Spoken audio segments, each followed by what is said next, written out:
Please stand for the Pledge of Allegiance. I pledge allegiance to the flag of the United States of America and to the republic for which it stands, one nation, under God, indivisible, with liberty and justice for all. Okay. Please be seated. Hi everyone, it's that time of year again, course selection. I'm going to walk you through the process of how to choose your courses for next year in our new OnCourse system, as well as describe some really exciting programs and courses that we'll be offering here at the high school. I'm going to post this presentation on the Counseling Services website, so don't take any notes, it's not necessary. Please remember that you will have from February 22nd through February 29th to make your course selections. So let's get started with how to request courses in OnCourse. Course requests will open up on February 22nd, which means you can go on OnCourse on that day and start to choose your elective classes. It will close on February 29th. You will not be able to add any more electives after February 29th.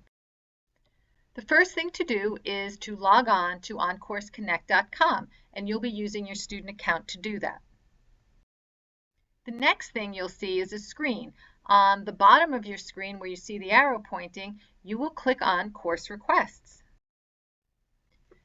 The courses for which you are eligible will appear on the screen. You may choose additional courses by clicking on Add Course Request. Now take a note, under these courses, there's something called Add Alternates. You won't be adding alternates for your core courses, but you will for your electives once you've chosen them. So keep that in mind. Additional courses can be selected by clicking on the plus sign next to the course. You can also search for courses in the search box by the course name or by the department. Once you pick your electives, they will appear on the same screen that have your core courses that you are eligible for. So please add alternates to your electives by clicking Add Alternates, which is the button that I showed you in the previous screen. You can list as many alternates as you like. It's helpful for the counselors who you're going to meet with, because if by chance you cannot get your elective that you had originally chosen, we'll have other options to choose from for you. A little bit about credits and graduation requirements, just a little overview. Those are all the courses that are required for graduation, and you can see the number of years you need to take them and the number of credits. You're all pretty familiar with this. You also must sit for the PARCC tests in language arts and math. Please take these tests seriously. They are graduation requirements. We don't want you not to graduate because you didn't take the test or you didn't try your best. So please, please, please take the tests and try your best. You also must take the end of course biology assessment, which is usually given in 9th grade if you're taking biology, or at any grade level that you're taking biology or life science. Now, we've also talked about prior, and I know your counselors have talked to you about this, meeting graduation requirements doesn't equate to college admissions requirements. That means simply that you need to take more than what we're requiring. So in senior year, for example, what's required really is only English and wellness, but we do ask and strongly recommend you take the other core courses as well, so that you have 4 years in each of the core courses.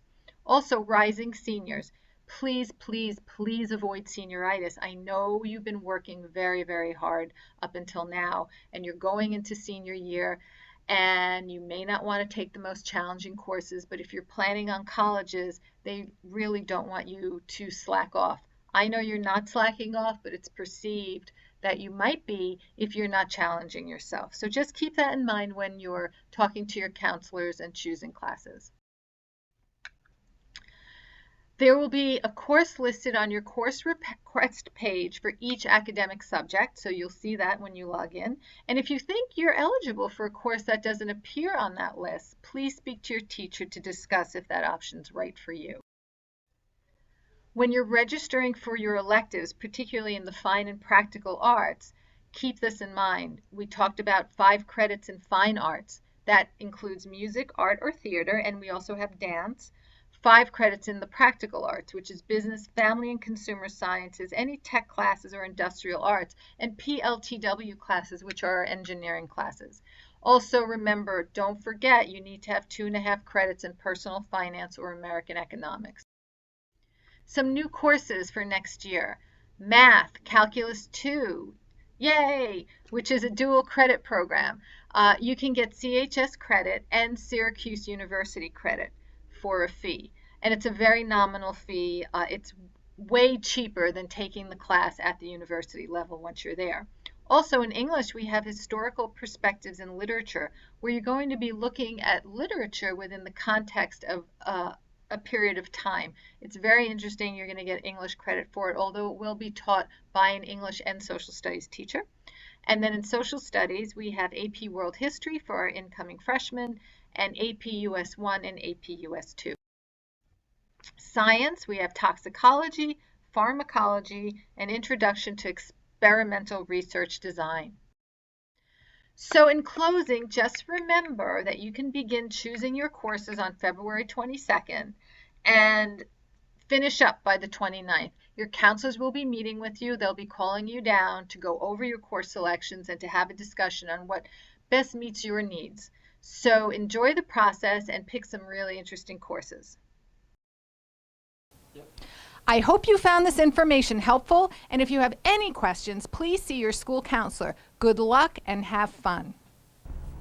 That was horrible.